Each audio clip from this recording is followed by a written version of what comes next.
Alright, so I got the blue button. So going live in 3, 2, 1.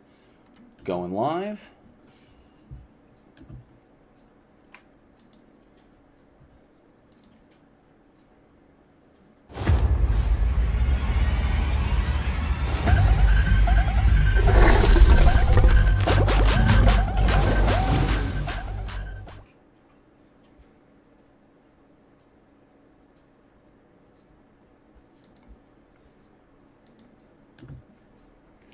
And we are live. Oh yes, Prime Red, thank you. apparently the mic was hot, so he heard me say we're going live. We're going live. I think it's like Joe Rogan saying, it's like Joe Rogan who's like, okay, we ready? 3, 2, 1, and we're live. Yeah, you were live beforehand. Welcome back, horror fans. It is Wednesday, 7 p.m. Central Time, and that means it is time for another episode of the Week in Horror podcast. The only podcast where they're here. We are coming to you live from our YouTube channel, so for all of our podcast listeners, be sure to check us out so you too can be a part of our live audience. This week, we are covering select films released in horror history, May 2nd through May 8th. Thank you all so much for joining us. I am JL, and with me tonight are Eugene and Alex. What's up, everybody? What's happening? Oh man. So, before we take a look at what's going on, let's see who is in the live chat. Who is with us tonight? So, first and foremost, Catnip Entertainment jumped in there. Good to see you, Catnip. And there's Prime Red, the only guy I dread. His new stuff on his channel is amazing. So if you haven't subbed to Prime Red, definitely go check his stuff out. It is hilarious. And there's our man, the plot hole, Johnny O, coming in with the bronze medal in the live chat. I know Johnny had a video just premiere a little bit ago, so he's doing his thing on his channel, but thank you for stopping by. And then, of course, Charlie Welch, the only man you never make a bet with. How you doing? I hope you are feeling better each day and night. Good to see you. RoboCat, brand new to the show. Thank you for joining us. Just joined the Discord server a couple of days ago. So, RoboCat, it's excellent to see you. And Ivy Gentry, thank you so much for coming in. Eugene, what the fuck are you doing in the chat? Eugene Hawkins, thanks for showing up. Thank you, everybody. Thank you. All right. So, got some excellent people in there. I hope I know that there are a couple other shows that are live at the same time. I know, Team is trying to take Wednesdays from us, but it will never happen. I will outlast. We will outlast Team Skeptic on Wednesdays. So, but thank you to everybody for stopping by. We do hope you enjoy the show. So, one thing I wanted to bring up to you guys, because there's more information about it that just hit the news wire. What do you guys think of this Dexter revival that's coming up? Well, based off the ending of what we have, it's got to be better. At least that's the end on a better note. Possible. Yeah, like that. Of course. Okay. I mean, I guess it's not guaranteed, but I don't know. At least it's something. I've only seen a handful of episodes. I incidentally saw the last episode also, but I've only seen a handful of episodes, so I'm not like a dedicated follower of the series. But it's interesting. You didn't watch all the episodes? I haven't seen all the episodes. Like, how many have you seen? I've seen maybe like 10. 10 episodes out of 8 years of TV. Yeah, so the revival is like, it's bittersweet, because it ended, and then it was like, maybe, and then it didn't do anything for years. And now I've kind of like, found closure on the whole situation. Mm-hmm. Then they're like, hey, guess what? Let's open that wound back up. Well, see, here's the big thing. So yeah, the show went on. Oh, well, was it 7 seasons or 8 seasons? 7 seasons, I think. 7 seasons. And I was unhappy with the way it. Well, I was unhappy with that little denouement at the very, very end, where it's like, I'm Dexter, now I'm a lumberjack. I was not pleased with that. Dexter, the way because the whole concept of the show was that eventually Dexter was not going to make it out of this alive. The whole point was he would go out on his own terms, because he always viewed himself as never in control of himself.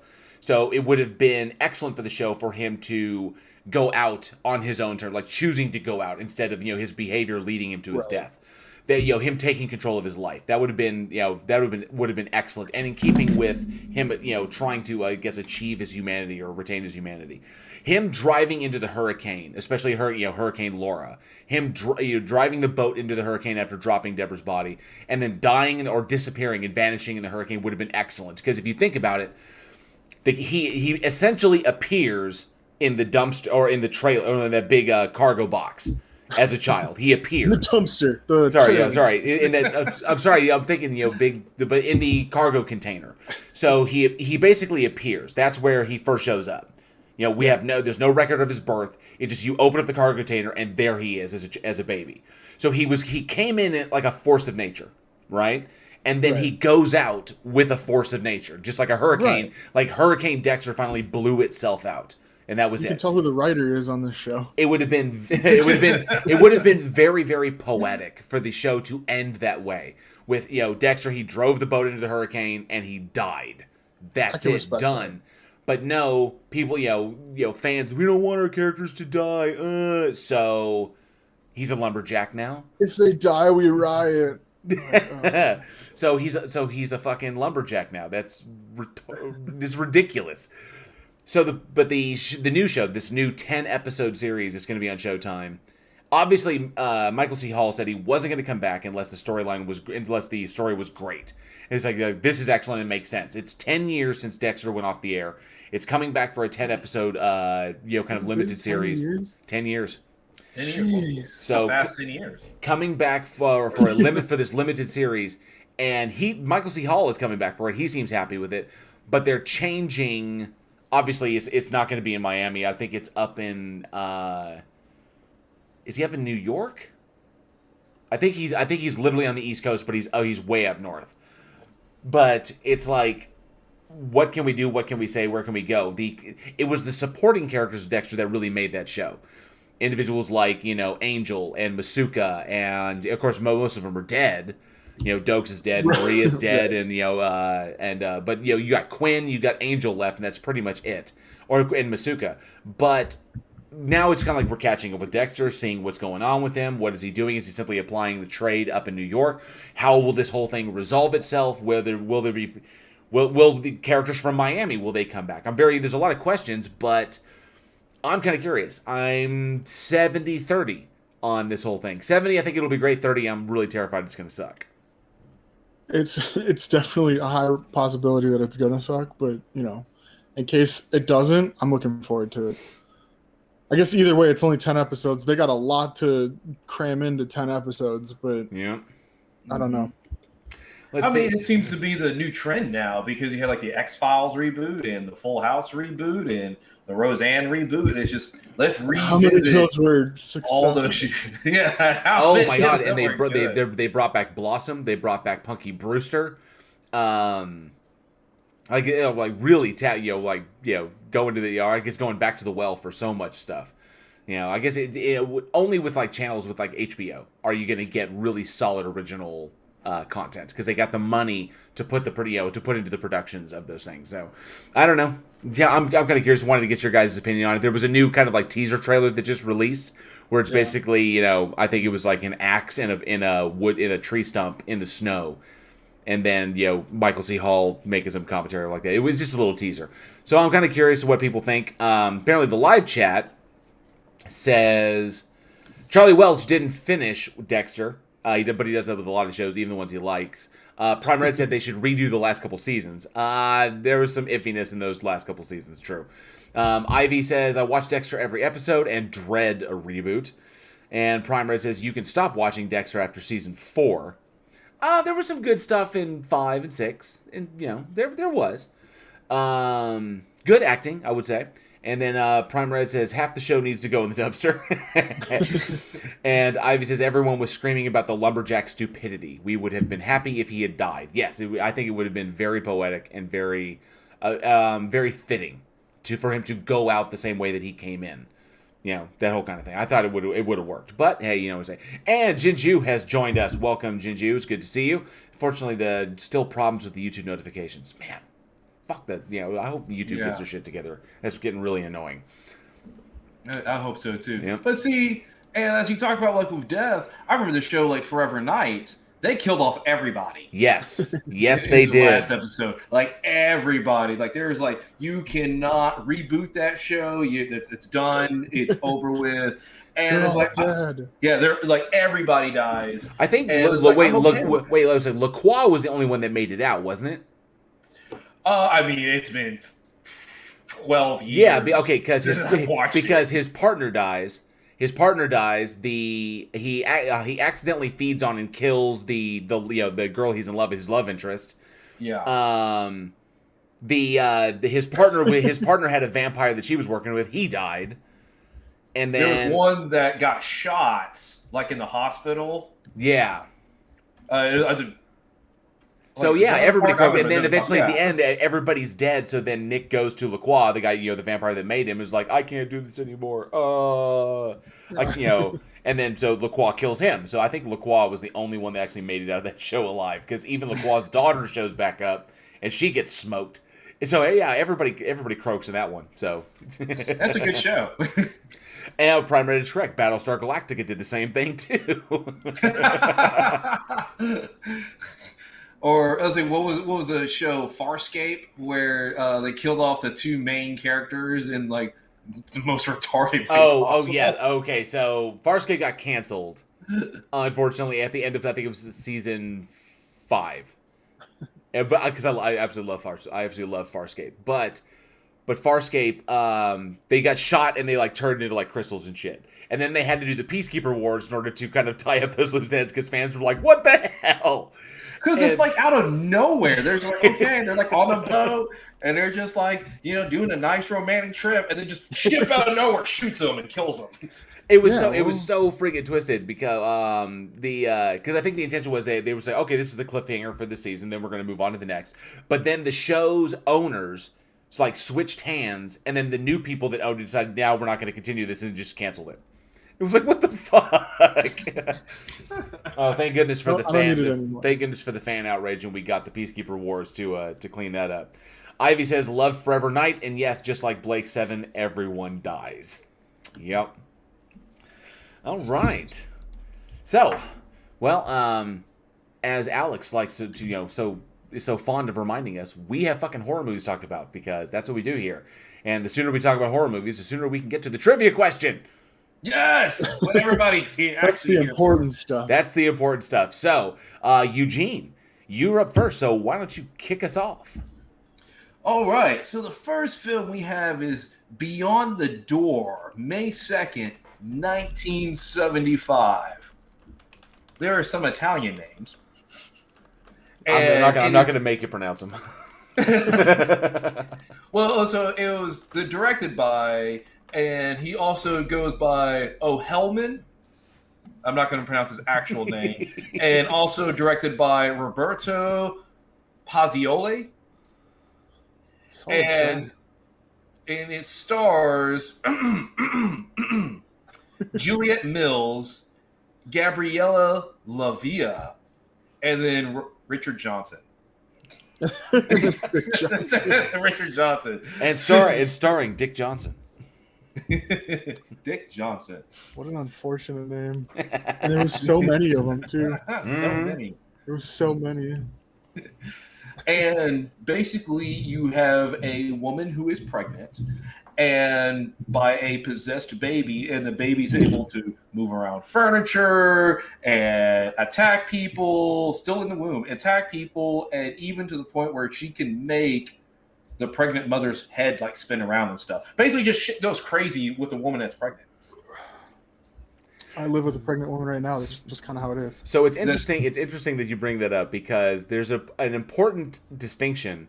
Oh yes, plot hole. It stars Dick. So there's an important distinction that Eugene just made when he was describing the film, and yeah, it sounds very much like The Exorcist. And that's exactly what the producers of the film over at Warner Brothers thought too.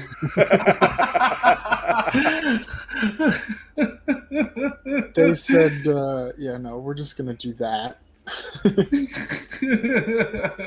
can't just do that. Yeah, it doesn't work that way. 'Cause you can't be like, okay, you have the Exorcist has a child that's possessed. Well, what if we just make it the mother? You mean the mother is pregnant with like a possessed baby? I don't know, something like Rosemary's Baby.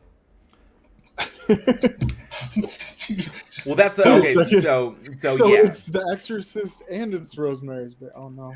So it does riff a little bit off Rosemary's Baby, but absolutely this film, that was the big thing, is that Warner Brothers filed this film is almost identical to The Exorcist, and I'm talking like stupid identical. Like they didn't even try to fucking hide it.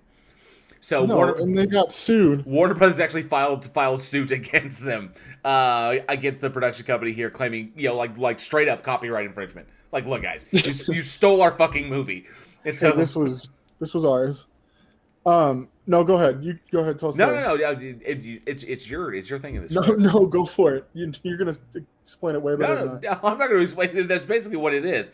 Is that and then years later, it was 1979 when they finally came. It was like a couple of years later. In 1979, they finally came to an agreement, and yes, it was decided in Warner Brothers' favor and this film. So any future proceeds that the film makes, go to Warner Brothers. So the film just goes to Warner Brothers. They made a movie, and they're like, you know what? We're gonna go for it. We'll make it just different enough.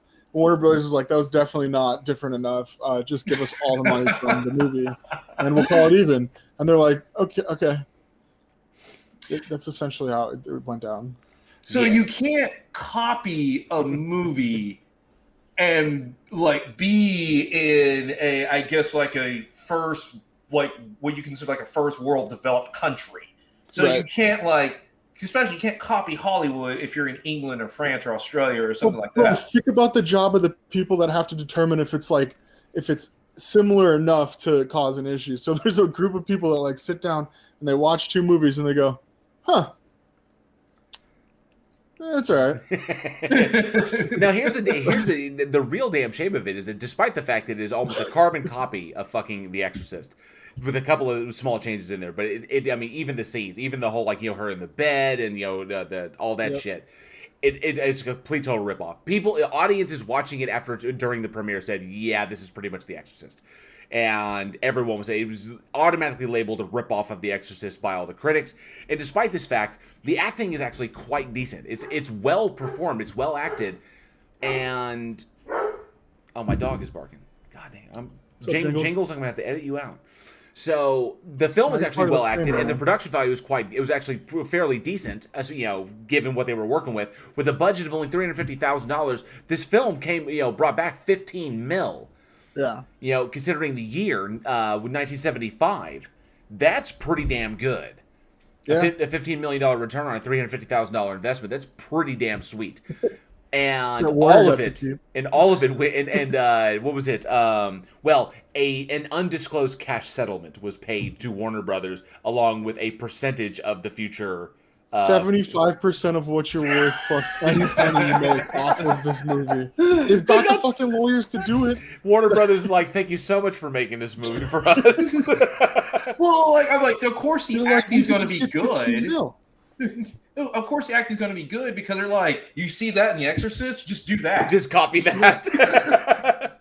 Just sit and watch this movie 16 times and then act out every single scene. We'll film it and lose $15 million. If Linda Blair wasn't a child, if she hadn't been so young and given the performance that she gave in The Exorcist, if it was also an adult, I would say that her performance, that Juliet Mills' performance was on par. I only give more credence to Linda Blair because she was so young when she played that role. She's a child, yeah. Yeah. And the things that she did in that movie, that she understood and she could comprehend, this is a movie, this is fake, and not get, mired down in some of the crazy shit that she did in that film. But I was quite impressed. I was like, wow, this is really good. Too bad someone already did it. This is the same thing.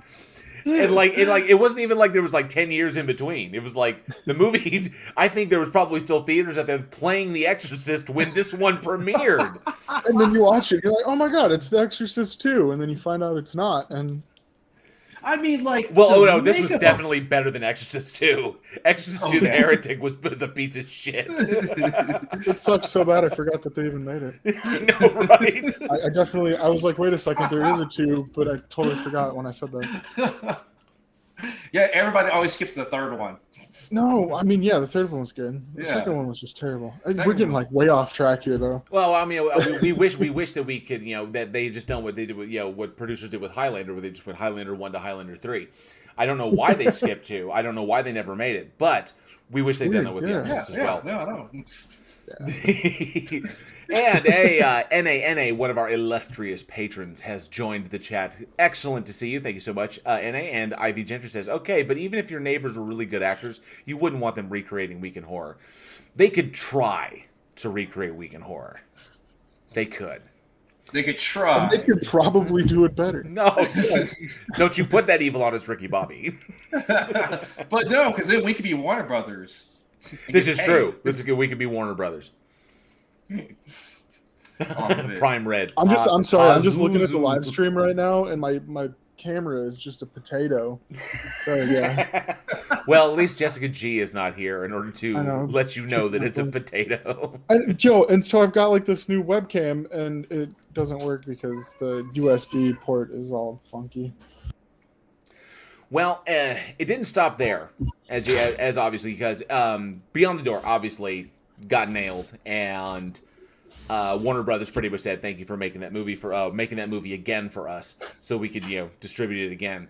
But because of the success of that, they were able to capitalize on that, and for one of the weirdest reasons, made Beyond the Door 2 and Beyond the Door 3. But it's not actually a trilogy because all 3 films are standalone concepts. So I guess the title was good enough to try. Are you kidding me? Did you see Beyond the Door 1? They clearly do not have any original ideas at all. Well, they didn't get sued for 2 or 3. Well, because it's like it made 15 million in theaters, so it was still successful. And basically, the only thing they got out of it was a name. Yeah. So you're like, well, we might as well do something with the name and make other films. It's like fuck it, man. You got it there. The name was out there. Beyond the Door, controversy or whatever. Make movies on it. Run as far as you can. Oh, but that's what they did with Trolls 2. Oh my god. Yeah. Troll 2. Oh my god. They're eating her. Then they're gonna eat me. God, that movie's so fucking bad. Oh man, oh man, oh man. Oh, but this is I mean, do we give them any kind of leeway? I mean, honestly, these were Italian filmmakers. They did their thing. It premiered in Italy beforehand. I don't think so. I think they're like legit. I think that the writers on this one, it was a bunch of writers actually. Well, you think about this. So the credited writers on Beyond the Door, Ovidio G. Esenidis, who is one of the directors, and then Antonio Troisio, and then Roberto Piazzoli, who also I think was also one of the directors. Then Giorgio Marini, Aldo Crudo, Alex Rebar, and Christopher Cruz. That is 7 writers on this film, and no one stopped to think, hey, I think I saw this movie before. So you had 7 people all merging in the same direction, remaking The Exorcist. Let's not do that over and over again. So, someone had to be like, huh, this is really familiar. Shut up, dude. Shut up. One of the greatest movies of all time. Let's do it again. I don't pay you. I don't pay you to ask questions. No, I will give them props if all the writers could prove that they never saw The Exorcist. I don't know how you would do it, but if they could prove that they never seen The Exorcist, then I would give them credit. That would go to the genius of William Friedkin's script. That would say that was a brilliant script. And lightning legit struck twice. Yeah, the odds of that are extremely rare. Like Newton and I can't remember. That's the whole point. Like Newton and the other guy. Who was the other dude? They both created calculus. Separate, independent of one another. You know, yeah, like they're both on the same like idea strand. Exactly. So it happened there. It happened in science. You could think that maybe it could happen in film as well. That two separate groups of people thought of the same idea, but thinking they're making a horror movie, so they know horror movies. So the odds are that they didn't see The Exorcist or were aware of it is pretty fucking slim. But hey, I don't want to say like, hey, you directly did this. Well, the courts did that, and the court said, hey, you did this, and now you get to pay them money. So that's a bummer because it was a good movie. It was actually quite good, and I recommend it for anybody who dug The Exorcist. If you want to see it done with kind of an Italian twist, it's got that kind of that Italian giallo feel to it. If you really, really dig this style of films, give this one a watch. The money's going to go to Warner Brothers, but it's all good because it's technically who distributed it first. So, but definitely give it a watch. It's not a bad film at all. It's pretty enjoyable. You can make it like a double feature: Exorcist and Beyond the Door. Yeah, compare. Well, I will give them credit though, because there is at least they shot all their own stuff. True. Versus a Turkish film, which is nicknamed Turkish Star Wars, which actually took footage from the 1977 Star Wars and put it in their film. Oh, that's fucked up. And it's not just like one shot, like maybe a laser blast or something like that. No, it's like half of the Death Star battle. That's hilarious. So you have actual X-Wings and TIE fighters that are fighting in all the iconic shots when the camera's going down the trench, and then they just put their pilots in the pilot seats. How do you think you keep the budget low, man? You don't want to spend money when you don't have to spend money. If it's already out there, you just might as well just fucking use it, dude. And because it's a real film. It's on YouTube. You can go and find it. And it's a full-length feature, and just Turkey doesn't have the same copyright law, so obviously like George Lucas and stuff went after them, and the Turkish government was like, we don't care. Turkish government's like, fuck your IP. That's hilarious. Oh, that is hysterical. Oh, let's see. So Prime Red says they did it and they just hoped you wouldn't notice. I feel like I've seen this movie before. Oh. They're like, shh, no, you haven't. Shut up. Like any good Italian premiere, they had the Italian Goombas there with like a friggin' bat just kind of hanging out in the aisles in case anybody said anything. It's like, shut up. Walking up and down the aisle. It's just a bat. Oh, brilliant. Fucking brilliant. But definitely, for anybody who hasn't seen it in the chat, and we'll put the trailer for the film up in the trailers recommendations channel in the Discord. The link for that is down in the description below. But definitely give it a look. Give it a watch. It's not hard to find, and I think that you guys might dig it because especially if you side by side with The Exorcist, you can see kind of the different choices they made as far as cinematography goes. But there was some originality in there. Just wish it was a little bit more original. They just needed a little bit more. Yeah. But this brings us to what I want to ask the audience is, what is your favorite possession horror film? There's a ton of different possession films out there, like The Exorcist. Mm-hmm. And what is your favorite possession horror film? Comment below or let us know in a chat or shoot us an email at weekinhorror@gmail.com. What's that one with Jeffrey Dean Morgan where his daughter is possessed by the spirit in the Dybbuk box? Do you remember the name of that? I have seen that before. Oh, I caught, and that was actually quite decent. The cinematography and effects of that were really, really good. Plus some really, really creepy shit, like when the girl's like looking in the mirror and the fingers are, come up out of her throat and stuff. Really creepy. There was some creepy stuff in there. Yeah, it's where you had like two hands that came up like this, right out of her mouth. I think it was like the fingers, kind of like it was like reaching up out of her mouth. I can't remember the name of it. I only saw it the once. And it was on a whim, but that's one of my favorites. As soon as I can find the, I thought that one stuck with me. I gotta look up the name now. That's gonna bother me. Dybbuk box. Jeffrey Dean Morgan. And the name of that one is The Possession. I'm so fucking stupid. So we totally overthought that. No, I feel like a fucking idiot. What's the name of that Possession movie? You know, like this Jeffrey Dean Morgan, and I know all the actors. And I know, whatever. Oh, The Possession. It's great. Of course it is. But that was decent. I think it came out in 2012. So let's see here. Jinju says, Turkey's replied to the copyright claim. Yes, we have the right to copy your film. Oh, Ivy Gentry says, but no movie is as bad as Bong of the Living Dead. Evil Bong versus Ginger Dead Man, I would posit is worse. Or quite possibly Ginger Weed Man. Because that's a new one from Full Moon Pictures. Was Ginger Weed Man was just recently released, so I think that might be worse. Let me see here. Charlie Welch says, definitely The Exorcist, one of the only movies to make me check corners on the way to bed.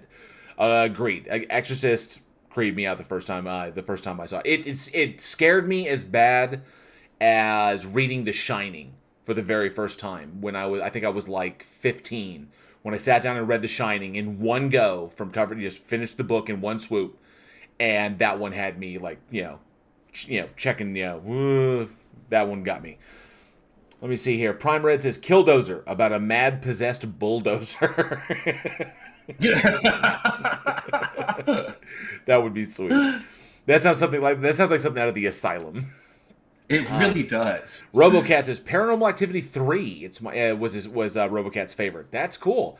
There were some good entries in the Paranormal Activity franchise. I thought there really was. I think it says, wow, sounds worse. Yes, those Full Moon Pictures they strive for worse. They want to you know what's bad? Was my microphone just muted for the last fucking... I think it might have been. We didn't hear it. It might have been. I haven't heard anything. We thought you were just chilling. Yeah. Nope, I was talking that whole time. No, apparently not. Nobody. I don't think anybody heard you. Nobody gave a shit. They're like, look at that asshole trying to talk. His mic's muted. Fuck him. Well, and it was funny. Nobody in the chat said that. It was like, I think Alex is muted. No one said anything. Oh well. No. Sorry, Alex. I know my role here, JL. Don't worry. I wasn't gonna say a word, dude. I really wasn't. All right, Alex. What do we have up next? Yeah, you can talk now. Oh, thanks. Appreciate it, guys. Yes, masters. I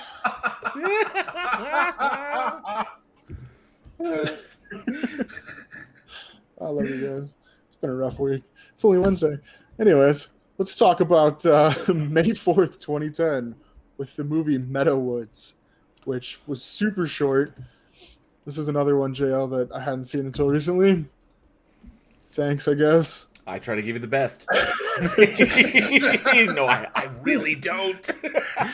No. I either wanted to just crush his spirit or really fuck his mind. Let's just waste an hour and a half here. This is directed by Scott Phillips, written by Stuart Ball, starring Michael Downey, Carrie Goodwin, Diane Kennelly, Pete Monzingo, Jason Nash. I don't think I missed anybody important. I definitely did not. But so you're not important enough to remember. three college kids build a death trap and then torture a classmate in the woods. I mean, don't waste your time. I was like, what the fuck is this? I got like five minutes into it, and I was like, this is gonna be terrible. It was. I mean, it was great. I don't know. How do you guys feel about it? Really, because nobody liked it. This, in my personal opinion, just from watching it, it has been the concept has been done before and has been done much, much better. That this was a cheap imitation of some really solid films like Bully, okay, that's what I was feeling. Yeah, films like that. Just there are movies that it's an old concept. It's a tired concept. Kids or like another one. It really struck me like a really shoddy riff off of Murder by Numbers. Dude, that is by far one of my favorite movies. Yeah, Murder by Numbers was amazing. I thought was amazing. Murder by Numbers is great. Yeah, Ryan Gosling, Michael Pitt, Sandra Bullock. Great little thriller, kind of whodunit. You know, the two really, really smart kids deciding they want to try and get away with murder. And I would say Meadowoods was actually worse than Bible Man. But yeah, this is definitely, it just, whenever I was watching it, every time, like almost every scene change, I'm thinking, yeah, it's like they're trying to do this, they're trying to do that, they're trying to riff off much better films, kind of do it their own way, but you can tell this is a really early effort with no Eugene knows what I'm talking about. When you get freshman directors and freshman producers, they got the money, they've got the equipment, and they've got the crew and the cast, but they don't really have an original idea of their own. So they take a concept and then they basically grab what works. We saw this work, we saw this work, we saw this work, and so it becomes kind of like a Frankenstein's monster of what worked in other films. So whereas the film may be competent, which unfortunately this one really wasn't, but they did get it in the can. We'll give them credit there. But the film itself is just kind of like, it will always remind you of other shit that you saw done better in bigger films. Well, and here's the thing, too. You can only do this one way, and then, like, they don't hide anything. There's no, like, I mean, there's, like, a little twist, but, the whole thing was, like, you knew it was coming the whole time. It was so predictable. That's the word, predictable. Jesus Christ. I need a calendar like you got, JL, with cool words on it. Well, because like with this film, it was just straightforward. It didn't take any risk. It didn't push any kind of boundaries. There's not a reason for this film to exist. It does. You'd almost think this could be like a college final, like if you were in film school and your final project to graduate was to produce a feature film. That's what I looked up. I looked up to see if this was made by like a thesis film, exactly. Yeah, and that's exactly what I was looking for.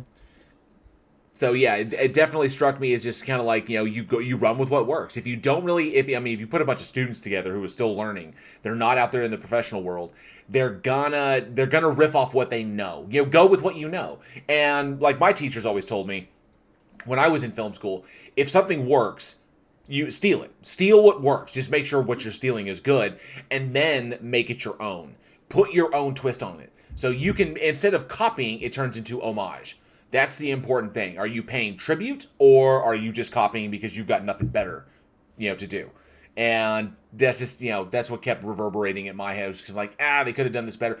There were a couple of moments, especially in the, I guess when shooting the actors, that I thought was like, I could see kind of hints there as to like, but like you said, Eugene, they did not take risks. They didn't hold longer than they should. They didn't allow the actors to really blossom into their roles. It did feel kind of rushed. Whereas like it's boilerplate. This is what the script is. This is what the line is. This is what you've got. Run with it. Go. And let's just get it done. Formula A, B, C, D, E, F, G, so on and so forth. They, maybe they didn't have the time to really branch out. Maybe it was like, okay, we got in that one take. Okay, first, let's do a safety. No, we don't have time to do safety. We got to get to the next one.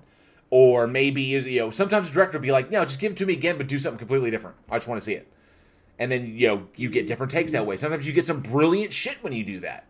And if you're unable to, or you're financially strapped and you can't afford it, then you end up, kind of sometimes with stuff like this.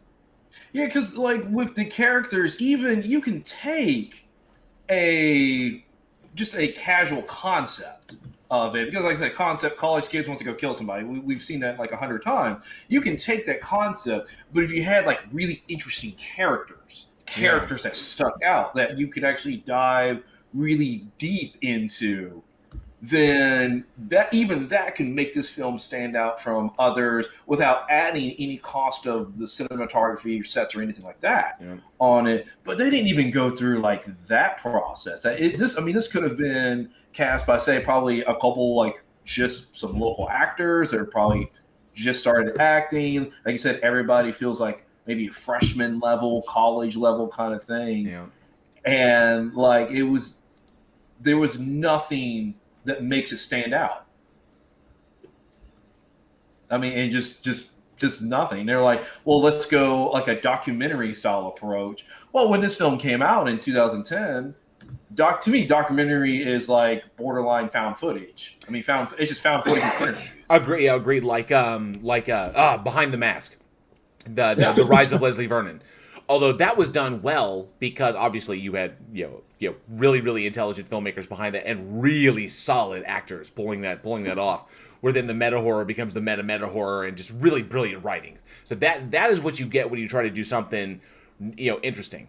And given the time frame that they did, I could see why they were influenced to go in that direction.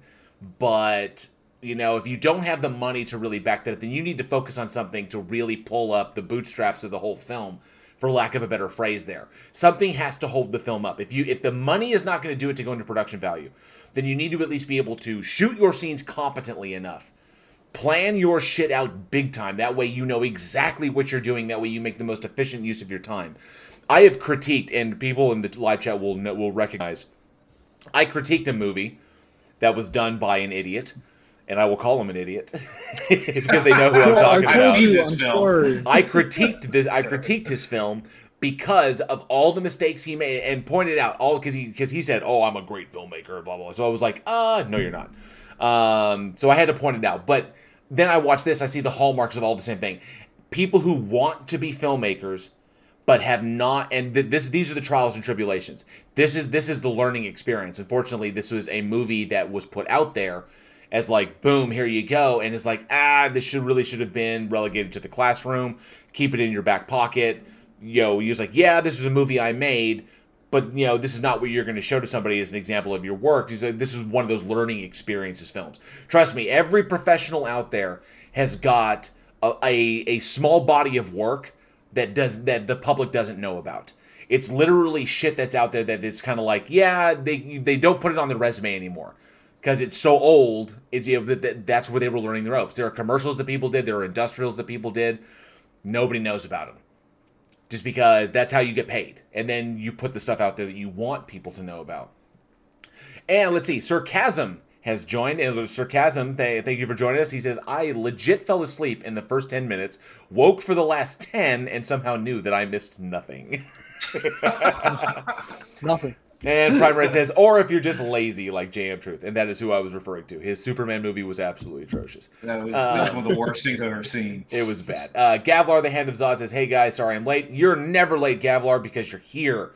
And we love you for it. Gavlar, on time. One of our amazing patrons. Dude, and Gavlar jumped in there early, man. He's been supporting us almost from the get-go. So Gavlar, always great to see you. And Prime Red says, haha, you are welcome for that, JL. And yes, it was Prime Red who showed me that video, which pretty much the critique of that launched my personal YouTube channel. As I started with that. It was like, this thing is so bad, I have to actually... I gotta fucking tell somebody. I have to go on YouTube and do a video about this. That was the beginning of my YouTube career. It's bad. It's because, like... Listen, I went to film school, and I've seen 100 student films, and some of them are really good. But you're in like your first year, and you're like, okay, we're getting the cameras out, and we're like shooting stuff with classmates and all this other kind of stuff. And some of the shit I saw in my first year of college was better than that Superman. Ouch! That's fucking that's. Ugh. Yeah, it was that bad. It was that. Chris Durham Music says he has a 917-page opera that no one will ever hear. There you go. What? That's how it is. It's like there are 2 episodes. You should auction it off for charity. There are 2 episodes of Week in Horror that have never aired, and it was our first 2 episodes. So technically, we have them in archive because they're so fucking bad. Because we literally just jumped on the mics and said, let's talk about this. And we had no structure whatsoever. No script, no nothing. It was like, let's talk about these movies. It's like it fell. What about this movie? It's like we had like a notebook and it was just written like 1, the title of the movie, 2, the title of the next movie. It's so true. I was like, I'm sitting here, I was writing this shit. I'm like, this is a functional script. It's like, fuck, no, you should see this shit. Okay, now that we've been doing this for almost 2 years now, you should see the production of what we go into, like what we prep when we do our breakdowns on Sundays, and then the scripts we actually produce now, and how much we plan this. And of course, the live stream stuff, I'm still kind of getting the feel of. But this is what it takes. you learn from this. This is why you will never hear those. You probably never hear those first 2 episodes of Week in Horror when we didn't know what the fuck we were doing. It's like talking to the mic. What the fuck do you mean? We had to establish anything. We had no rapport. God, three different mic levels. Like, well, the worst part are the gaps because we couldn't see each other. So we're doing it blind. So there were like these massive gaps when we would stop talking. I didn't even think about that. We would stop talking and people were like, oh yeah, and we were waiting for the other person to pick it up. Oh my god, that was probably so. Oh, I haven't listened to him in over a year. It's fucking hilarious. I still have him. I've still got him. It's hysterical. Let me see. Jinju says, Chris Durham, that's a 3-year-long opera. Gonna need a lot of intermissions. It's so true. Let's see. And the George said has arrived. Get it together. No, you're just in time. Just in time. That's fucking Get it together. No, Jordan, the freaking the notifications and crap are just out of control. YouTube's got to get their shit together. But thank you so much for showing up, man. It's always a pleasure to see you. Oh, buddy. Yeah, but yeah. So for anybody who watched like we were talking about that one dude's Superman movie, if you watched this one, if you didn't see this one, the only reason you'd want to watch it is, I mean, in my personal opinion, and I hate to throw them under the bus, they got it in the can, they got it done. That's a feat in and of itself. But we still have to critique where they're coming from, and hopefully that the people behind this did improve. But if you watch this, it's definitely one of those, you watch it for what not to do. Because there are examples, films that get made that are out there in the mainstream, that you watch them as kind of like a cautionary tale. Don't fall into this trap. Don't assume this. Plan everything, and don't think that you got it just because, that's why we invented safety shots. Oh, pardon me. That's why we invented safety shots. You always go for at least one more just to make sure that you didn't miss something, and always look around. And you've got to be objective as a director. You can't be so emotionally involved in it that you don't want to let go of some shit. That's the difficulty of. It's both a science and an art. And a thing about when you're looking at, like, say, a documentary style or found footage, people can judge, if your film is good or not. But the thing is found footage films doesn't showcase your technical prowess. Mm-hmm.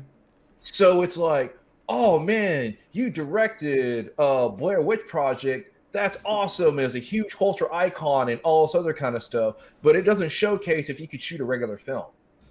And so a lot of the people after like Blair Witch Project struggled finding jobs because it was like, well, yeah, you did this and it's great. But I don't know if that your skill of found footage will transition into doing just a standard regular horror film.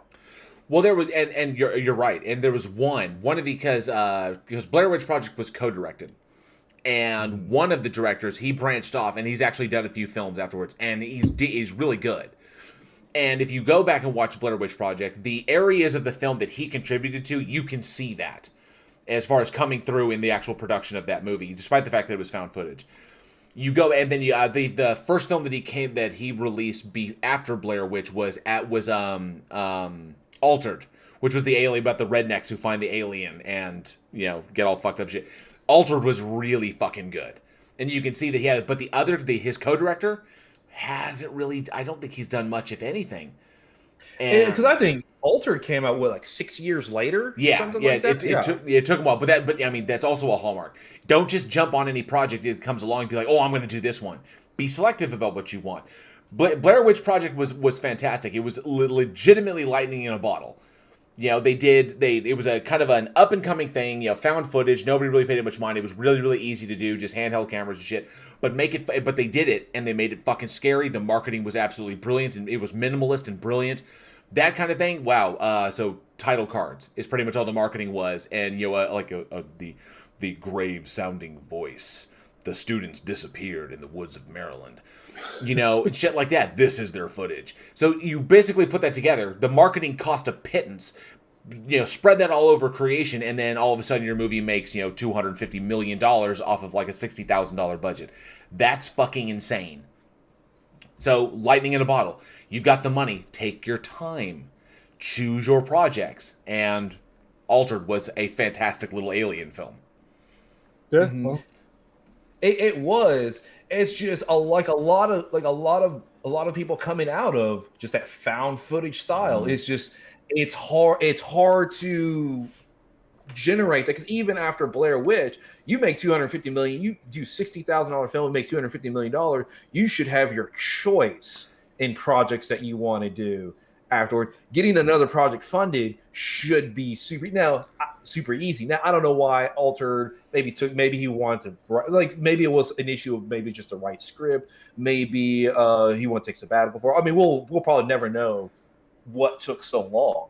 But it's hard coming out of found footage and documentary style horror films to launch a career. Well, I'm willing to bet there was some time spent on the beach after that sucker smashed every record in the book. It's like, yeah, I'll be taking some time off. Thank you very much. Oh, I feel so bad for those actors though, because they aside from the girl, they haven't done shit. I feel so bad because it's almost like the marketing campaign murdered their careers. Well, the thing is, it did, because the whole basis of that film was it was real. So they could not do Jay Leno interviews, David Letterman interviews, be talked about on Entertainment Tonight. They couldn't do all the publicity stuff that actors would normally do. They couldn't do at all. So their career didn't benefit whatsoever. Oh, holy shit. You know, that would be awesome. I would love to be able to get at least one of the actors, if not all three.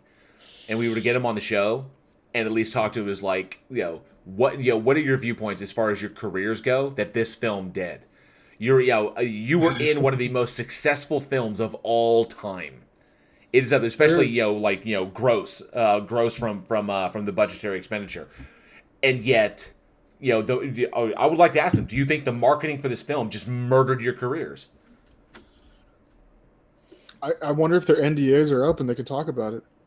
I'm really curious. Well, the movie came out, 99? Yeah, 99. Yeah, so maybe. Yeah. I'd love to, we're over 20 years past. I'd really love to chat with them about that. I think that's a question that I think a lot of people would dig their answers to, just to get their takes on it. Just, it wasn't their fault. It was just, and it wasn't intentional to like this. It was just the unhappy fallout of that particular marketing style. Because to support the film, they couldn't do interviews, they couldn't go out, they couldn't market themselves, they couldn't appear to the public. And I know that Heather did, I think she did, I caught her in one movie in a small role, and then I caught her in an episode of The Outer Limits, and then I never saw her again. That was it. Yeah. And then the two guys, I never saw them ever again after Blair Witch. So it's kind of like, damn. So I would love to hear what they said. Let's see here. Jinju says, Jinju was talking about the lyrics to Chris Durham's 3-year opera, which would be insane. It would be intense, yes. And thank you, Andrew the George said, always my favorite stream to catch. Awesome. Chris Durham says, click the thumbs up, 16 watching, only 9 likes. I feel kind of dirty reading that. NA. I always feel dirty when I shill to the live audience. Like us, please. NA says, Blair Witch 2 was the first movie ever walked out in theaters. Damn. It wasn't good. I like Jeffrey Donovan and tasty Kim director, and Erica Learson. But I didn't walk out of it. I didn't fall asleep, but Silent Hill 2, I did fall asleep. I've never walked out of a movie, but I have fallen asleep during one of them, and that was Silent Hill 2, when I dozed off. How fucked up is that? What? What happened? And the George said, "Oh, interesting, Week in Horror. I have to disagree. Found footage direction is tricky. It has to be well-paced and framed well while not looking framed. FF, when used right, found footage, when used right, allows for POVs that would be unheard of in other more mainstream horror films. Like the last shot of Blair Witch, which was expertly set up and only worked because it was a found footage film." Interesting. He's got a point. Mm-hmm. No, he's absolutely got a point. No, the thing is, he is absolutely correct, because found footage can be difficult. When we talked about what was it, Afflicted, where they had the shot that jumped from the window, where he jumped out of the building and the camera followed him all the way down to the ground. Like, stuff like that is really impressive. But if you take it's really impressive. If you take that and compare it to, say, the cinematography of Blade Runner 2049. Oh, And the technical prowess. Okay, we're going there. Okay, so Yeah. I don't know how fair that is. $150 million budget, directed by Ridley Scott. It's like one of the most cherished sci-fi franchises of all time. Yeah, and you're gonna compare that to the $15,000 budgeted Meadowoods? Is that what we're doing? Sorry, guys, not Ridley. Estimated. Sorry, guys, you're not Ridley Scott. Fuck your careers. Well, I'll take a smaller film like Whiplash, for example. Oh wow! I mean, Whiplash, that was a small indie budget film. God damn, and that's a good movie. The cinematography just grabs you. Like you're right, there's more technical stuff in terms of like the camera movement and plotting all this stuff out. But you can just showcase the lighting. You have that flexibility because you can hold shots longer. Yeah. You can push the camera in, push the camera out. You can do just more things with the camera than you can with found footage. Yeah. Let's see. Plottle says, "No, you don't. Weather coming in." No, I don't. What? Oh yeah, Johnny. Can you hear that? It's like going nuts outside right now. Oh, it's over on your guys' side. Okay. Yeah, headed your way, guys. Let's see. And Ivy Gentry says, "Yes, like Cloverfield was supposed to be cell phones. Those were not cell phones. Those are like the fucking red. Well, unless your cell phone has like red capability." This was just a Razor phone in 2008. Nokia brick phone. Oh, holy shit! Yeah, we're under a tornado watch. Ooh, intensity in 10 cities. Nice. Well, yeah. So definitely check. I mean, if you want to get a good idea of what not to do, just one of those cautionary tales. Definitely give Meadowoods a look. I mean, sometimes you gotta wade through the bad stuff because I'm always of the mind. I think we all are that we can agree that there's always something to take away from a film. There's always something to take away from the experience. You can kind of put yourself in the shoes of the director, in the shoes of the actors, in the shoes of the camera operator, anybody. You can say, I see how they did this, the mistakes that they made with lighting. This was too dark, this was too light. The mood kind of shifts here. It's weird. And make note of these things. Like sit down, like take notes. That's what we were doing when we were in film school. We would sit down and watch these terrible things and take notes. It's like, be sure you check this, be sure to check this. Create your own internal checklists when you're making your own projects, whether they be just sitting in front of YouTube or actually going out there and shooting a movie. You just becomes second nature, and then boom, boom, boom, you've got it. Mm-hmm. All right. So what I've gotten out of all of this information that you gave to me is that documentary horror films are just found footage films with extra steps. I'm not going to disagree with that statement. Yeah. Okay. All right. I was thinking of that one. What's the movie called? Is it Rubber? The one with the tire? The killer tire? Okay, that movie was actually Nobody's seen that? I have watched it several times, and every time I watch it, I think that movie's a little bit more brilliant than the last time I watched it. It was like, no, it's great. That's how they get you. I watched it, I'm like, what the fuck is this? And then I realized I kept saying that for like a half an hour. I was like, oh, I'm still watching this. I was like, this is actually kind of intriguing. And then I was it was exactly. I'm still trying to devise I'm trying to devise some deeper meaning to that film. It's like it's in there in the back of my head going, I have something to say. Yeah, it's whispering to me. This is a metaphor. You're just not smart enough. You're just not smart enough to figure it out. And I'm like, I will crack open your secrets. You sentient tire who explodes birds. I don't know why. I don't know. It means something. It's got something that good. Something with that level of production value. Something with that kind of like nonverbal narrative. There's got to be something behind it. It's got to be like a metaphor for the fucking industry itself, or the genre, or the evolution of the genre. I don't fucking know. Or maybe an indictment of the audiences that love horror. I'm not sure. It's got to say something. It could be the price of burn barrels in New Mexico. It could be. He literally could just be making fun. It's like, well, watch all these motherfuckers who love horror. They're gonna put all this meaning into this movie. This film doesn't mean shit. It's just a fucking tire. It doesn't. He's in an Uber one day. He's looking out the window. He sees a tire. He's like, man, what if that tire just got off the car and started killing people, and then wrote a fucking movie? And this is what we're talking about it right now. So I think he wins either way. Yes, that's amazing. Oh, what a guy! All right, let me ask the audience a question now, because we've been talking about this great movie for a little while now. What is y'all's favorite documentary horror? There's so many of them out there, and you really don't start thinking about them because some of them are really forgettable. Yeah, a But lot there of are them some are. pretty good ones, and you got documentary. Yes, I'm a huge fan of the Paranormal Activity series. I guess Saga. I do love Fucking Enterprise. I do love Blair Witch Project. It's always going to have a special place in my heart. But I got to go with Behind the Mask. Was just brilliantly written and brilliantly acted, superbly done. Meta and then meta. It was the only film that's managed to pull that off successfully, like that. And just I wish that movie got more love beyond the horror genre for what it did. Yeah, I would have to go Blair Witch or Paranormal Activity, the first one. On it, and I know it's kind of not quite documentary, but it still has that kind of feel to it. But I mean, I remember Paranormal Activity. That's one of the films I will always remember the first time I saw it. It was just it just left an impression. Iconic. Yeah. Yep. I think that was 20 years ago too, wasn't it? No, it came out I think 2007 for Paranormal Activity. Is that when the first one came out? Yeah, I don't remember, dude. 20 years ago, 15 years ago, it's all a blur now. The last year's killed it all.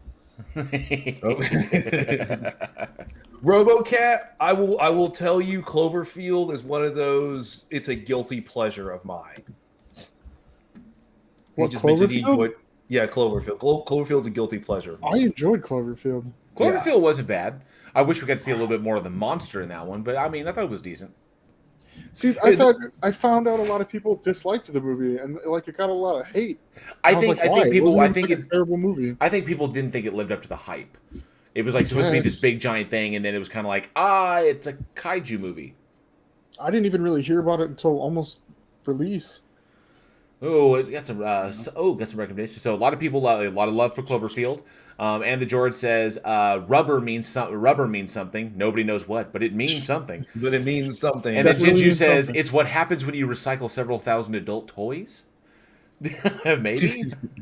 NA says, it says he couldn't watch it. Get motion sickness at theater. Yes, that's a major thing, especially with found footage, is the motion sickness. Mm-hmm. Agreed. Ivy Ginter says Precinct 13.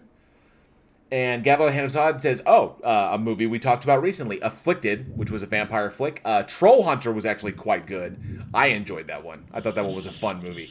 And one that I know we're going to be talking about soon is Where, which was a werewolf film. And that one I thought was quite well done. I love that, the concept of, eventually the dude who's a werewolf. Not traditional, turning into a wolf. It's not like that, but it's really fucking cool. Then the big epic fight at the end was really sweet.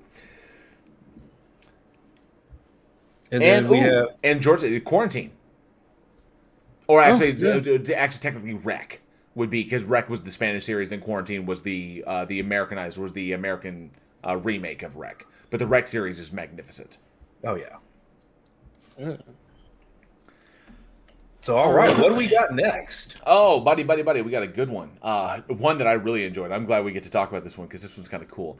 So, I'm all over the place. Fuck. So, released May 7th, 2020. And I'm going to do boom, because I'm going to remember the movie posters this time. I always fucking forget them. I always fucking forget them. I really do. Released May 7th, 2020. We have the movie Z.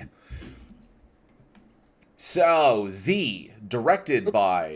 Hold on. I'm sorry. What? This movie, JL, I saw the trailer for this movie the day before you posted the script. Uh-huh.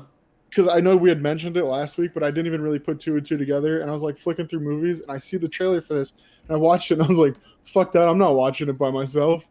And then I looked at the script a few hours later, and I was like, fuck. That's amazing. All right, so, yes, Z, directed by Brandon Christensen and written by Brandon Christensen and Colin Minahan, who happens to be one of the Vicious brothers, and starring Keegan Connor Tracy, Jet Klein, Sean Rogerson, Sarah Canning, Stephen McHattie, legendary Stephen McHattie, Chandra West, Ali Webb, and Deborah Ferguson. So the film follows follows a child's or a child's relationship with an imaginary friend who appears to be not so imaginary, and actually begins to affect reality and affect the mother herself, because she had a relationship with it before as well. A creepy fucking little film that I personally, it got me. There were some moments that were really, really solid in this one, and it really plays on that whole concept of, just because you don't see something, doesn't mean it's not there. And I think played on the paranoia of that, and of course, the scary thing of seeing shit happen or encountering shit kind of like out of the corner of your eye. I loved it. It feels like a ghost film, but it's not, because the shit is fucking real. There was some moments that really, really got me. The scene with the stairwell. Holy shit! I did not see that shit coming. That actually shocked the fuck out of me. Oh my god! Yeah, stop. I'm alone in my garage. It really did. But there's an inherent fear that we talk about it. You see different treatments of like the imaginary friend idea, or the other. If you want to really go psychological with it, the unknown other or the shadow. In that respect, there's a terror there, and I think that this movie does extremely well in tapping into that. Almost, and as equally as well as another one that was kind of similar that came out at the same time called Come Play. But Z, there was just something more visceral about this one. Yeah, this one, I've always enjoyed the films that play around with the idea of maybe there's something, we can only perceive so much in our electromagnetic spectrum. And so it's like, well, what is stuff beyond that? Is there stuff here? Is there stuff in the room right with you that you just can't perceive right now? And it's a creepy concept because there's nothing you can do about it. Oh, what was that? The shot in the closet, which turns the lights off. Yeah. There were little things. Okay, so it was amazing how the film played off your pareidolia.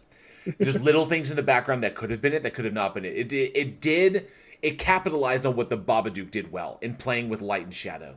And how, is that what you think it is? Or is your brain, still looking for patterns in that? There was a particular good shot when, she's in a room and then, the lights turn off and it legit looks like two fucking eyes in the darkness watching her. Dude, yeah. And then she sees it. She sees it. It's like, what the fuck? And turns the light on, and no, it was like a toy. Yeah. That was just reflecting the light in a particular way. But I shit you not, dude. When it's first there, it's like, no. There's something here. And then the classic use of the speak and spell. I love the creepy Z, shit like that. Yeah, fucking insane. But that's a freaky thing, and I love it when movies capitalize on deeply psychological topics like this. The concept of the other, the concept of the shadow that's constantly behind you, or the thing that you carry with you that either ties you to your past or ties you to trauma. And the concept of Z is very rich in that, because that's what Z, the thing, that is what it does. It latches onto that kind of pain and feeds off it like a really toxic codependent relationship, and it won't let go, because if you were able to let go of that past pain and that past trauma, then you won't need the thing anymore. And when she grows up, she was a child, and then she grows up, becomes an adult, and she, as we sometimes forget things. Z then latches onto her child as a means to try and get back to her, which just goes to show the twisted nature of this thing. Oh yeah. It is, and you briefly hit on one of the things that actually I really enjoyed about this movie was the lighting on it. I love the use of the hard shadows on it, and I like how, if you look at a lot of the shots, the windows are always blown out, so you never really see a lot of times what's happening outside. Whereas you'll have other movies where you can see like boom, trees or streets or cars going by and stuff like that. But this is like the windows are always like just whitewashed. So what it does is it adds to that isolation, because it feels like there's nothing existing outside of the house on it. It keeps everything in. Mm-hmm. And the only thing that the sun is doing is just providing a light source into the house during the day. But that is it. There's nothing else going on outside. I really dug the what was it? Because okay, so the cinematography in it was really, really strong. Not knowing, because there are moments in the film before we get to the reveal that Z is actually real. The bathtub scene. Oops, sorry, hit my mic. The bathtub scene, just wow. That was just creepy as fuck. And but the idea that this thing may only exist in the person's head, or maybe a projection of their own mind, when in actuality it's this fucking thing that is real. And it hurts people, and that it specifically does this in order to justify its own existence and justify the victim hanging on to it as kind of like a life support. But the way the camera played with it is like, it's almost like that thing that if you're looking directly at it, you can't see it, but you can only see it looking out of the corner of your eye. Unless you know it exists and you believe in it, then you can see it head on. But it will only appear briefly, because you could see it and be like, and then your mind rejects it, and then it disappears again. Unless you fully commit yourself to it, like she does in the third act of the film. Yeah, when she actually finally takes like kind of ownership of it. Yeah. And tries to, I guess, play that out to its ultimate conclusion. That was such a heartbreaking ending too. It was like, damn, this is like the only way to do it. But of course, you got to do what you got to do to protect your kids. And I loved this one, and there were hallmarks along the same lines, but not the exact same movie. In the film with Gillian Richards from Community, or Gillian Jacobs.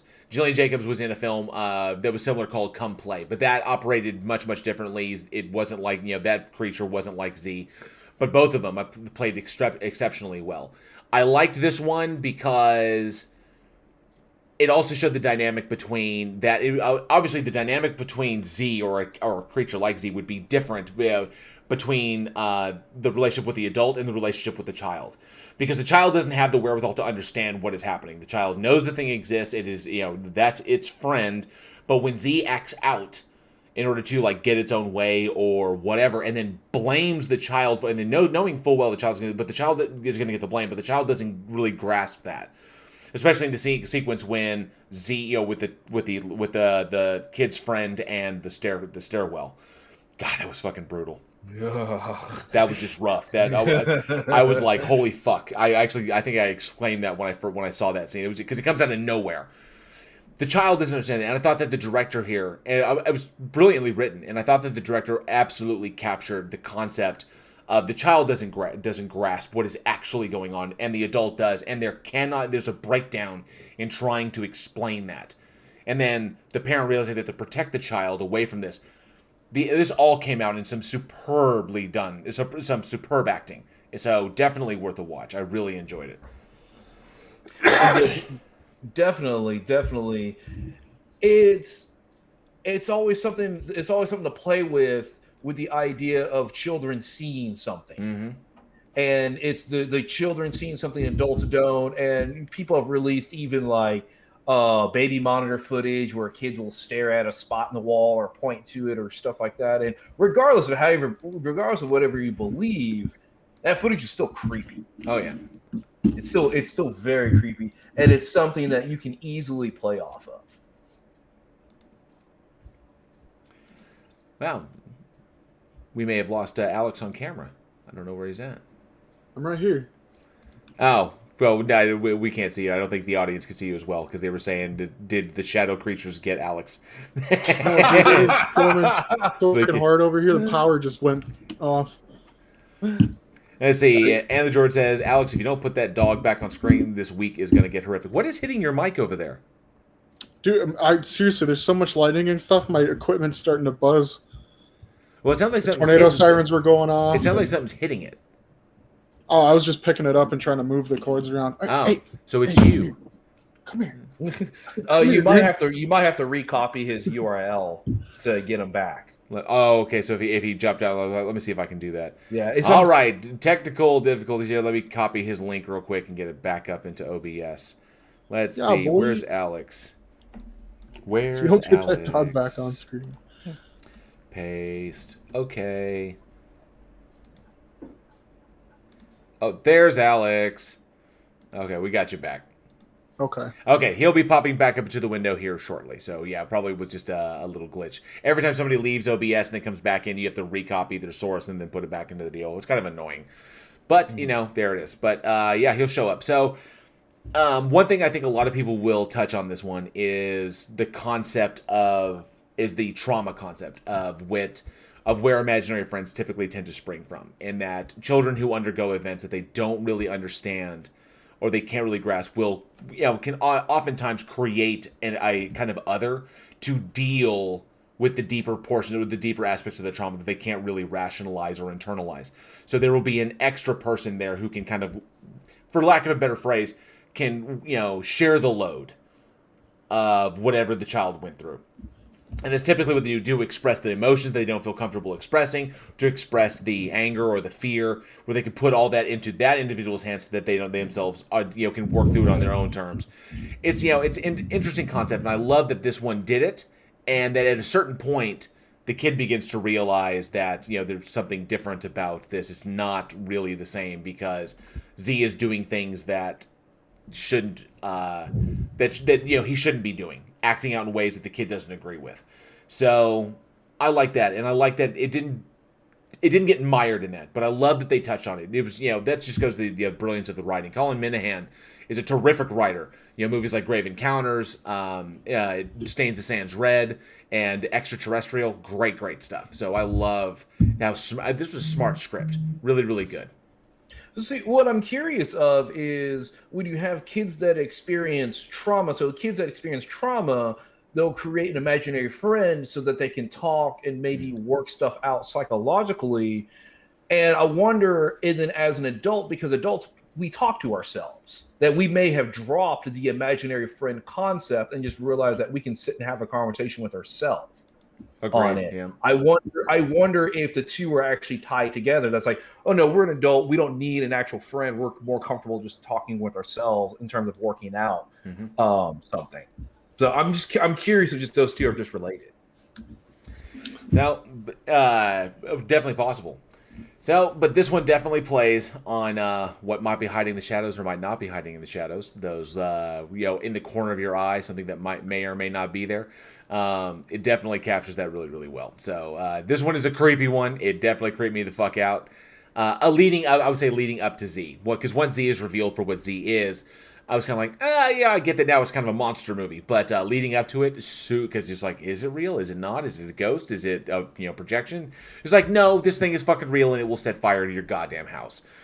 Which is what it does. Yeah, this one's not. It will kill you and your family. This thing will kill your family. Yeah, if it doesn't get what it wants, you're fucking toast. So, but a really, really enjoyable film. And I think we will definitely try to show this one in the theater on Discord. So here's my question to the audience, and of course, you can leave a comment in the comments below, or shoot us an email at weekinhorror@gmail.com. But what is your favorite imaginary friend horror? There are a number of them out there. So, and I think the two most recent ones would be like Come Play or Z. But there are several out there where the other was something really, really creepy and did scary shit. So let us know. We'd love to hear from what you think. And of course, Alex needs reading material, especially if his fucking house is going to blow away. Yeah, no shit. I'm gonna need some shit to read when I'm in Oz, guys. Prime Red, I am not going to dignify that with a response. I do not need to talk to ghosts because ghosts aren't real. We'll tolerate that shit.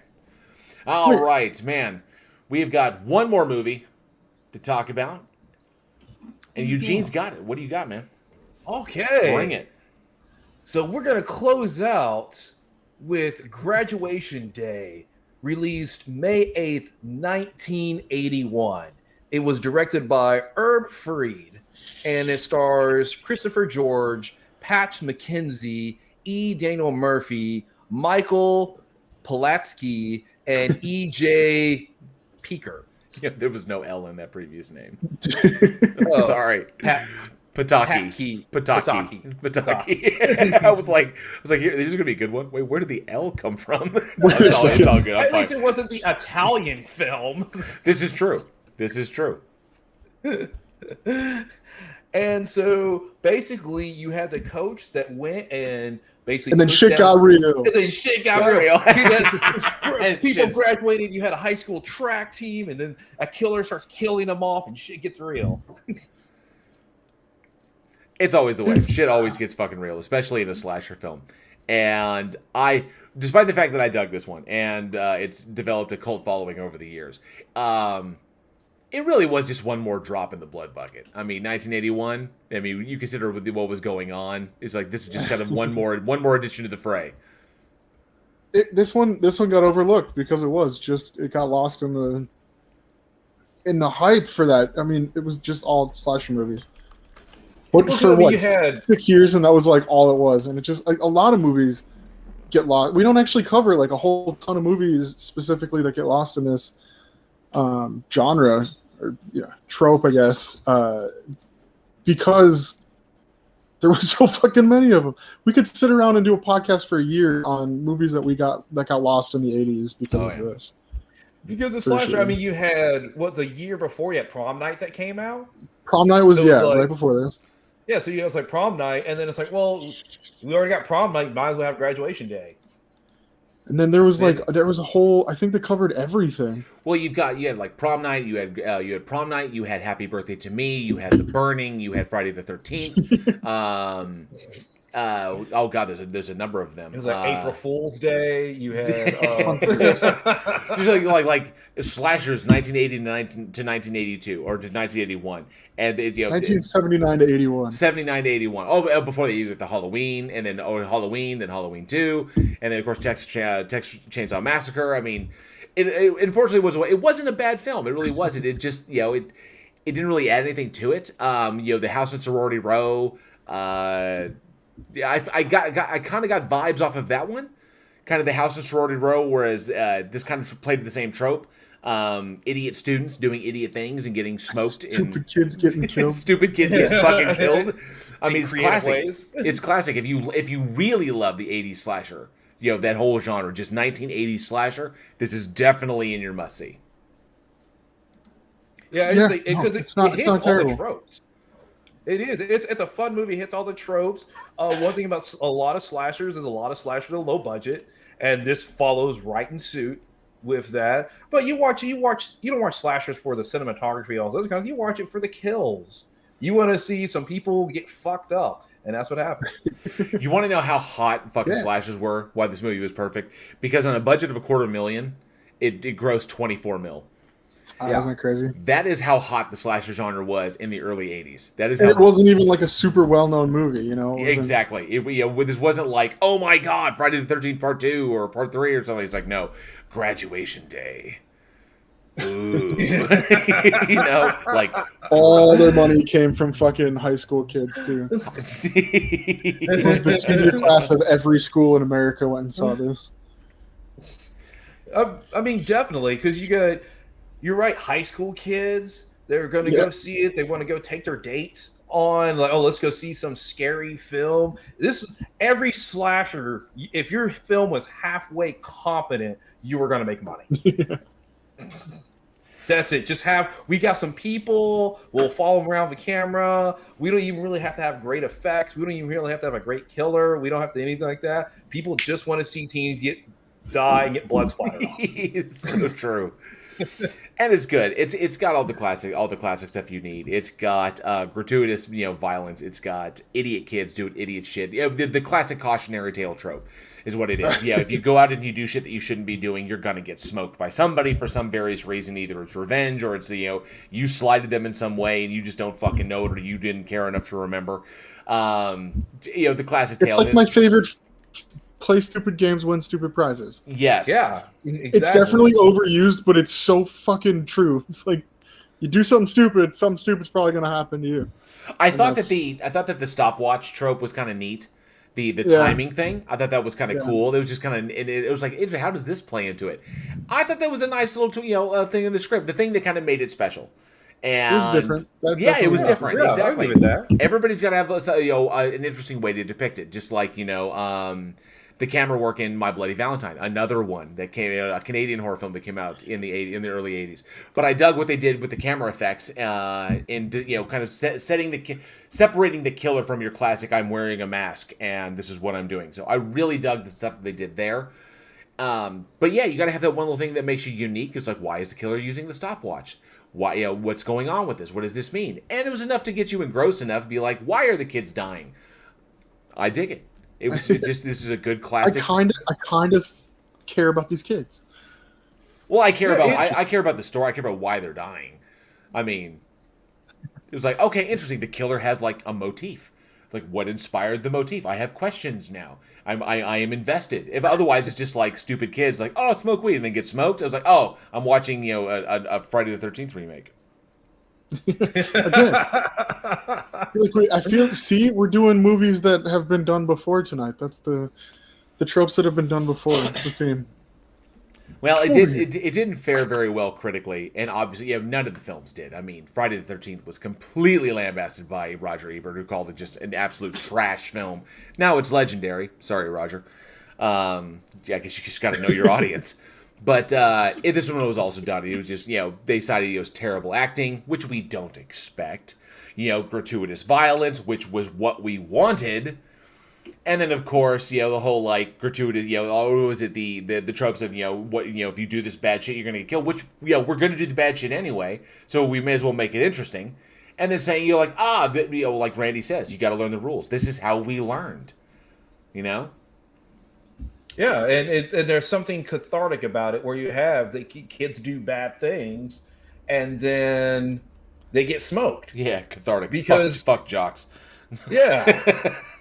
Because if you had a slasher film and everybody was like a really good person and had real well-meaning intentions and all this other kind of stuff, it wouldn't work. Because you'll have like a one or two good people. Because first of all, you have the final girl. The final girl is usually the innocent one, and then you may have another innocent character where their death is like a sacrifice. It's supposed to try to invoke some kind of emotional reaction or pushes the character like, oh, now I got to stand up for. There's some kind of reason a good person would die in a horror film. But if all of them were like super good people and super nice, and it wouldn't work because then it just would feel weird. Sorry, letting Ann the George said where he know where he could watch this movie. Oh, that's right. And they're bringing up like Prime Red says Roger Ebert gave Speed 2 the thumbs up. Ugh. Cruise control. Really. And then Ivy Gentry says, now I'm back to Tucker and Dale versus Evil. Yeah, absolutely brilliant film. Brilliant. Yeah. And Ebert, oh my god, the Supernatural episode with the imaginary friends was awesome. That was a brilliant one. It really was. With the Xanas, yeah. And the George says Ebert also hated Tommy Boy. The man had no taste. Clearly. What'd you do? Sorry. I can't go on a Tommy Boy rant or a Tommy Boy spiel because that's a different podcast altogether. But Chris Farley, oh god, what a legend! Lost too soon. But yeah, and I dug this, and of course, unique and interesting kills, like the football, sticking the spike with football. And it's like, hey, here's the football back. I'm fucking dead. Great. Oh, just you died. There's something about seeing somebody get killed in like full pads and stuff. It's so fucking goofy. Didn't protect you, did it, bitch? Look at me in my shoulder pads. You still got a knife sticking out of you. Yeah, you still got stabbed. Fucking way when the coach was trying to explain to the killer. I don't want to reveal who the killer was, but the coach is trying to explain. So I'm not the killer. And the killer's like, yeah, I am. It was like it didn't go down like that in the movie, but it was pretty close. It's like, no, they've been killing the track team. It's like, oh shit. No, it was definitely me. Yeah, okay. It's like you say, yeah, I know you didn't kill him because I did. Because I did. Oh no! What? No. I figured like out of all like the organization, like the track team would be the hardest to kill because once they get running, you gotta fucking keep up with them. I like that because it's like fuck all these teens who don't know how to run and they just be tripping over shit for no reason. We're gonna go after the track team. the cats who actually can run away, and we're still gonna. That's how you give your killer some real street cred. It's like when Wishmaster came out. How do we give Wishmaster? How do we give the genie credibility as a horror icon? Easy. We put Robert Englund, Kane Hodder, and Tony Todd in the movie and have the Wishmaster kill them all. That's how you give him credit. Well, how do you give your slasher credit? Easy. You have him go after the hardest motherfuckers to catch, which is the fucking track team. The guys are supposed to. We gotta make this different. We gotta make it different. What can we do? Well, we gotta take out like a trope. We can't do the normal stuff like everybody else does. Okay, so like you said, Jane, they're like the kids are gonna trip over stuff. All right, let's make them not trip over stuff. Let's make them really good at run. They should be the track team. The track team. And then they can do a sequel with like pole vaulters. I want to see a slasher go after a whole bunch of. Oh, the plot says he's not a genie. That's right, he is a djinn. I'm so sorry. Djinn. Fuck. Yeah, you got called the fuck out. I got called the fuck out. That's true. You got called the fuck out. But I want to see a slasher go after a bunch of parkour motherfuckers. And like, you see him stop every 30 feet.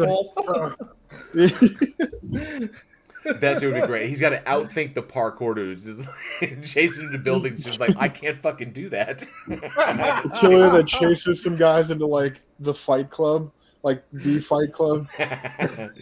Fucking sweet. That's amazing. But definitely check out Graduation Day. It's legit. It's just one of those, another drop in the blood bucket for all the early 80s slasher films. Just one, if you really, really dig that genre, jump on it. Just, everything, The Dorm, The Drip Blood, House and Sorority Row, obviously Friday the 13th, The Burning, all kinds of shit. There's, April Fool's Day, Prom Night, Terror Train, all kinds of shit that, it's all out there. But this is definitely one of those ones. If you love the genre, don't miss it. So lots of cool stuff and just fun ways to just like murder idiots. Hey, did you play 1984 in the theater the other day? I did play Summer of '84. Yeah, Summer of '84. That's Yep. the one. Man, I missed it. It's a good fucking I saw movie. it. That's a good movie. I saw it like way after you. Oh, and the George said, imagine a parkour slasher. The slasher knows shit. parkour. I didn't even think of that. Every time, right before somebody dies, he goes parkour.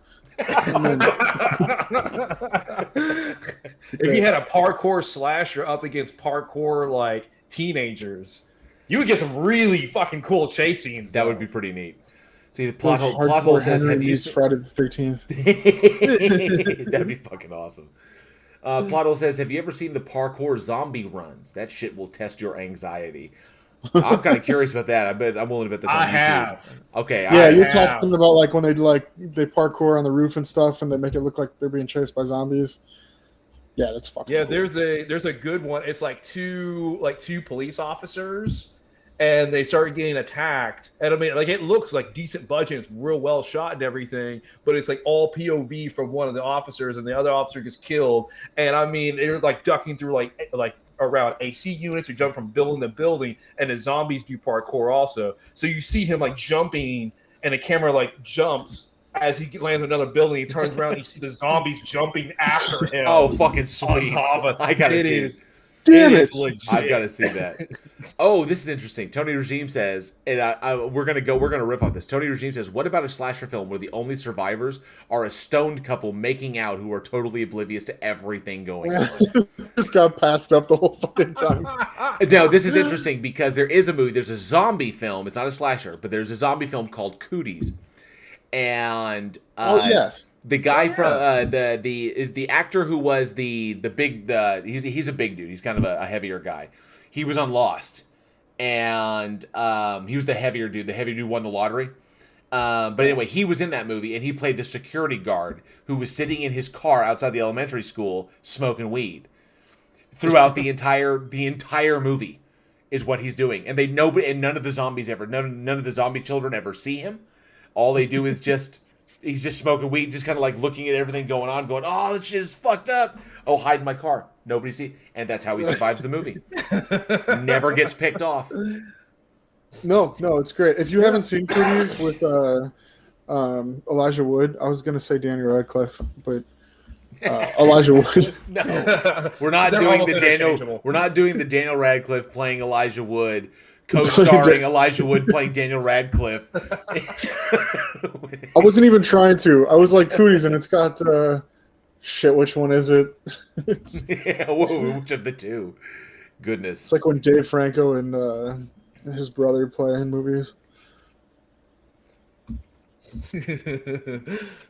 But the plot hole. He just posted a link, so that's a video I should check out with the zombie race. Definitely want to watch check that out after the podcast. But yeah, you definitely check that out. I'll probably watch it afterwards also. But you better stick around. Better stick around. But actually, I want to ask the audience. We've mentioned so many 80s slasher films. What is your favorite 80s slasher film? Comment below or shoot us an email at weekinhorror@gmail.com. Awesome. It'd be good to see some of those. All right. Dog's freaking out. Alex, it's that time, man. Yes. Sorry. And I think this is a good one. I want to let everybody know. So today we are shooting this. This will go live to our podcast sites on this upcoming Sunday on May 2nd. But we are shooting this. We're recording this on April 28th. So there are literally 2 more days. I'm sorry, I checked my calendar. Until rent is due. I checked my calendar because I'm an idiot. 2 more days that the Week in Horror limited edition official limited edition number 2 shirt, the second limited edition shirt, will be on the Teespring store.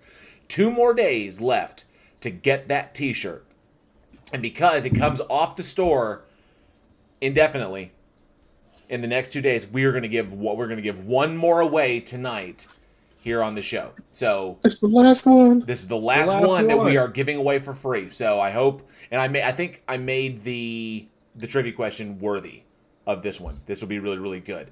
So Alex, take it away for an official Week in Horror limited edition shirt, the last one we are giving away for free. Go for it, Alex. All right, here we go. Who in Graduation Day would go on to become a famous game show personality? Who in the movie Graduation Day would go on to become a famous game show personality?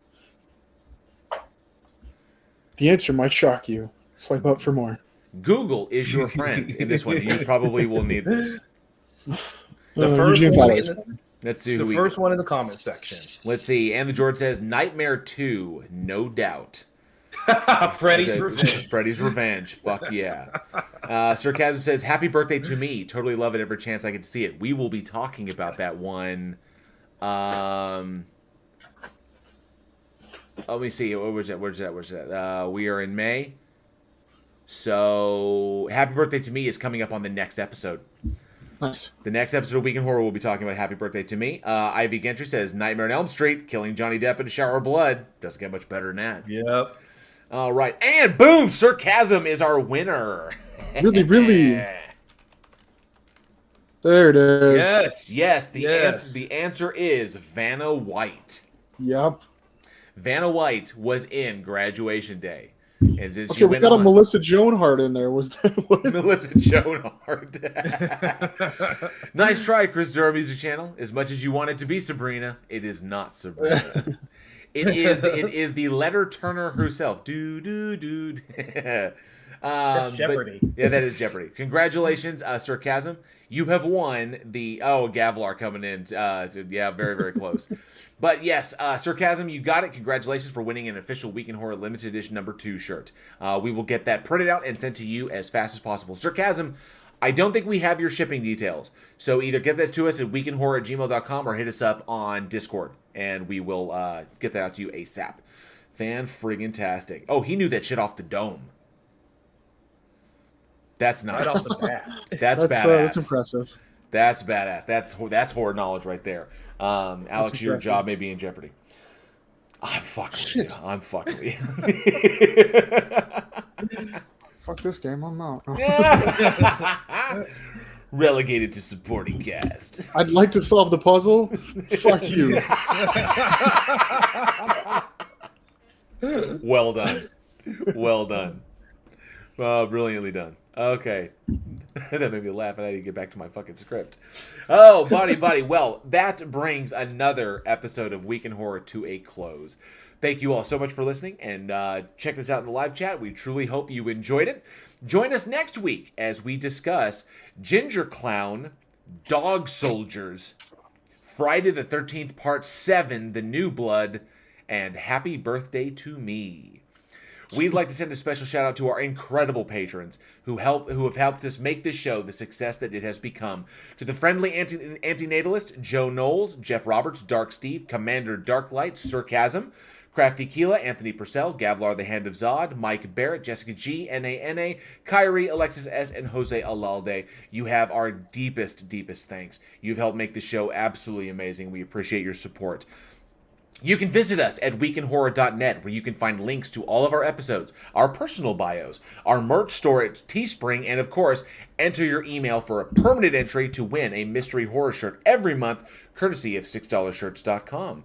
For more horror entertainment, be sure to check us out on Facebook, Twitter, and Instagram. Followers get our daily splatter, a little bit of horror info every single day right to your feed. You never know what you may discover.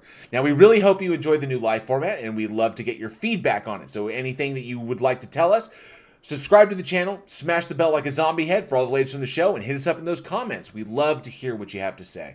And lastly, if y'all truly love what we do here and would like to and are able to support our production, you can through our PayPal and our Patreon. The links to those are in the description. Now, we have patron tiers as low as $1 a month. Bonus and exclusive content for our upper tiers and horror films every single month that we actually send you. So, as part of our mastermind tier, we actually send you a horror movie every single month. Links to all of this, including our Discord community, where you can find film recommendations, trailers, trivia games, horror watch parties, and even interact with us, are all in the description below. Now, we know that these are extremely trying times, and hopefully very soon we are going to be getting back to normal. But stuff is tight. So as always, simply commenting below, liking and sharing the show to your friends or to your horror community is always the best way to help us continue to grow. And we appreciate each and every one of you for your continued support and listenership. I am JL. And I'm Eugene. I'm Alex. We will see all of you next week. And as always, stay scared. Ooh. Ooh. He's got to make it scary.